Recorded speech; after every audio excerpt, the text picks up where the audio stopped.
ലൂക്ക 16 അധ്യായം. അവിശ്വസ്തനായ കാര്യസ്ഥൻ.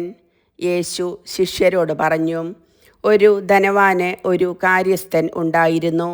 അവൻ സ്വത്ത് ദുർവ്യയം ചെയ്യുന്നുവെന്ന് യജമാനന് പരാതി ലഭിച്ചു.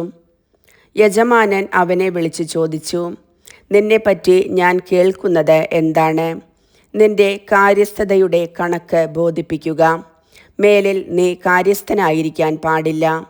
ആ കാര്യസ്ഥൻ ആത്മഗതം ചെയ്തു, യജമാനൻ കാര്യസ്ഥത എന്നിൽ നിന്ന് എടുത്തു കളയുന്നതിനാൽ ഞാൻ ഇനി എന്തു ചെയ്യും? കിളയ്ക്കാൻ എനിക്ക് ശക്തിയില്ല, ഭിക്ഷയാചിക്കാൻ ലജ്ജ തോന്നുന്നു. എന്നാൽ യജമാനൻ കാര്യസ്ഥത എന്നിൽ നിന്ന് എടുത്തു കളയുമ്പോൾ ആളുകൾ തങ്ങളുടെ വീടുകളിൽ എന്നെ സ്വീകരിക്കേണ്ടതിന് എന്തു ചെയ്യണമെന്ന് എനിക്കറിയാം. യജമാനനിൽ നിന്ന് കടം വാങ്ങിയവർ ഓരോരുത്തരെ അവൻ വിളിച്ചു. ഒന്നാമനോട് അവൻ ചോദിച്ചു, നീ എൻ്റെ യജമാനന് എന്തു കൊടുക്കാനുണ്ട്? അവൻ പറഞ്ഞു, 100 ബത്ത് എണ്ണ. അവൻ പറഞ്ഞു, ഇതാ നിന്റെ പ്രമാണം, എടുത്ത് 50 ബത്ത് എന്ന് തിരുത്തി എഴുതുക. അനന്തരം അവൻ മറ്റൊരുവനോട് ചോദിച്ചു, നീ എന്ത് കടപ്പെട്ടിരിക്കുന്നു? അവൻ പറഞ്ഞു, 100 കോർ ഗോതമ്പ്. അവൻ പറഞ്ഞു, നിന്റെ പ്രമാണം എടുത്ത് 80 കോർ എന്ന് തിരുത്തി എഴുതുക. കൗശലപൂർവം പ്രവർത്തിച്ചതിൽ നീതിരഹിതനായ കാര്യസ്ഥനെ യജമാനൻ പ്രശംസിച്ചു. എന്തെന്നാൽ ഈ യുഗത്തിൻ്റെ മക്കൾ തങ്ങളുടെ തലമുറയിൽ വെളിച്ചത്തിൻ്റെ മക്കളേക്കാൾ ബുദ്ധിശാലികളാണ്. ഞാൻ നിങ്ങളോട് പറയുന്നു, അധാർമിക സമ്പത്ത് കൊണ്ട് നിങ്ങൾക്കായി സ്നേഹിതരെ സമ്പാദിച്ചു കൊള്ളുവിൻ. അത് നിങ്ങളെ കൈവെടിയുമ്പോൾ അവർ നിങ്ങളെ നിത്യകൂടാരങ്ങളിൽ സ്വീകരിക്കും. ചെറിയ കാര്യത്തിൽ വിശ്വസ്തൻ വലിയ കാര്യത്തിലും വിശ്വസ്തനായിരിക്കും.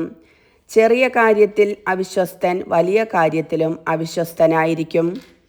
അധാർമിക സമ്പത്തിൻ്റെ കാര്യത്തിൽ വിശ്വസ്തരായിരിക്കുന്നില്ലെങ്കിൽ യഥാർത്ഥ ധനം ആരു നിങ്ങളെ ഏൽപ്പിക്കും? മറ്റൊരുവൻ്റെ കാര്യത്തിൽ നിങ്ങൾ വിശ്വസ്തരല്ലെങ്കിൽ നിങ്ങൾക്ക് സ്വന്തമായവ ആരു നിങ്ങൾക്ക് തരും? ഒരു ഭൃത്യന് 2 യജമാനന്മാരെ സേവിക്കാൻ സാധിക്കുകയില്ല. ഒന്നുകിൽ അവൻ ഒരുവനെ ദ്വേഷിക്കുകയും മറ്റവനെ സ്നേഹിക്കുകയും ചെയ്യും, അല്ലെങ്കിൽ ഒരുവനോട് ഭക്തി കാണിക്കുകയും മറ്റവനെ നിന്ദിക്കുകയും ചെയ്യും. ദൈവത്തെയും ധനത്തെയും ഒന്നിച്ചു സേവിക്കാൻ നിങ്ങൾക്ക് കഴിയുകയില്ല.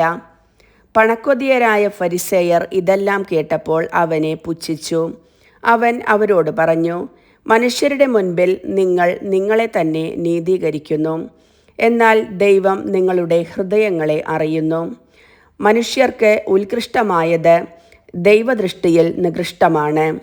നിയമവും പ്രവാചകന്മാരും യോഹന്നാൻ വരെ ആയിരുന്നു. അതിനുശേഷം ദൈവരാജ്യത്തിൻ്റെ സുവിശേഷം പ്രസംഗിക്കപ്പെടുന്നു. എല്ലാവരും ബലം പ്രയോഗിച്ച് അതിൽ പ്രവേശിക്കുന്നു. നിയമത്തിലെ ഒരു പുള്ളിയെങ്കിലും അസാധുവാകുന്നതിനേക്കാൾ എളുപ്പം ആകാശവും ഭൂമിയും അപ്രത്യക്ഷമാകുന്നതാണ്. ഭാര്യയെ ഉപേക്ഷിച്ച് മറ്റൊരുവളെ വിവാഹം ചെയ്യുന്നവൻ വ്യഭിചാരം ചെയ്യുന്നു. ഭർത്താവ് ഉപേക്ഷിച്ചവളെ വിവാഹം ചെയ്യുന്നവനും വ്യഭിചാരം ചെയ്യുന്നു. ധനവാനും ലാസറും. ഒരു ധനവാൻ ഉണ്ടായിരുന്നു. അവൻ ചെമന്ന പട്ടും മൃദുല വസ്ത്രങ്ങളും ധരിക്കുകയും എന്നും സുഭിക്ഷമായി ഭക്ഷിച്ച് ആനന്ദിക്കുകയും ചെയ്തിരുന്നു. അവൻ്റെ പടിവാതിൽക്കൽ ലാസർ എന്നൊരു ദരിദ്രൻ കിടന്നിരുന്നു. അവൻ്റെ ശരീരം വ്രണങ്ങൾ കൊണ്ട് നിറഞ്ഞിരുന്നു. ധനവാന്റെ മേശയിൽ നിന്ന് വീണിരുന്നവ കൊണ്ട് വിശപ്പടക്കാൻ അവൻ ആഗ്രഹിച്ചു.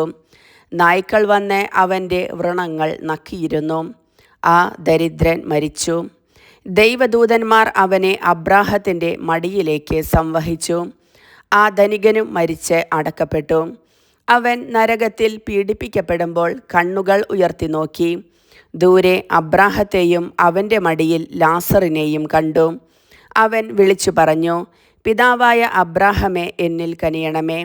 തൻ്റെ വിരൽത്തുമ്പ് വെള്ളത്തിൽ മുക്കി എൻ്റെ നാവ് തണുപ്പിക്കാനായി ലാസറിനെ അയക്കണമേ. ഞാൻ ഈ അഗ്നിജ്വാലയിൽ കിടന്ന് യാതന അനുഭവിക്കുന്നു.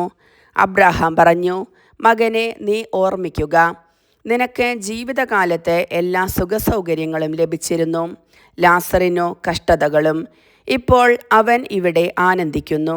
കൂടാതെ ഞങ്ങൾക്കും നിങ്ങൾക്കും മധ്യേ ഒരു വലിയ ഗർത്തവും സ്ഥാപിക്കപ്പെട്ടിരിക്കുന്നു. ഇവിടെ നിന്ന് നിങ്ങളുടെ അടുത്തേക്കോ അവിടെ നിന്ന് ഞങ്ങളുടെ അടുത്തേക്കോ വരാൻ ആഗ്രഹിക്കുന്നവർക്ക് അത് സാധിക്കയില്ല. അപ്പോൾ അവൻ പറഞ്ഞു, പിതാവേ, അങ്ങനെയെങ്കിൽ ലാസറിനെ എൻ്റെ പിതൃഭവനത്തിലേക്ക് അയക്കണമേ എന്നു ഞാൻ അപേക്ഷിക്കുന്നു. എനിക്ക് 5 സഹോദരന്മാരുണ്ട്. അവരും പീഡകളുടെ ഈ സ്ഥലത്ത് വരാതിരിക്കേണ്ടതിന് അവൻ അവർക്ക് സാക്ഷ്യം നൽകട്ടെ. അബ്രാഹാം പറഞ്ഞു, അവർക്ക് മോശയും പ്രവാചകന്മാരും ഉണ്ടല്ലോ, അവരുടെ വാക്ക് കേൾക്കട്ടെ. ധനവാൻ പറഞ്ഞു, പിതാവായ അബ്രാഹാമേ, അങ്ങനെയല്ല. മരിച്ചവരിൽ ഒരുവൻ ചെന്നു പറഞ്ഞാൽ അവർ അനുതപിക്കും. അബ്രാഹാം അവനോട് പറഞ്ഞു, മോശയും പ്രവാചകന്മാരും പറയുന്നത് അവർ കേൾക്കുന്നില്ലെങ്കിൽ മരിച്ചവരിൽ നിന്ന് ഒരുവൻ ഉയർത്താലും അവർക്ക് ബോധ്യമാവുകയില്ല. കർത്താവിൻ്റെ വചനം.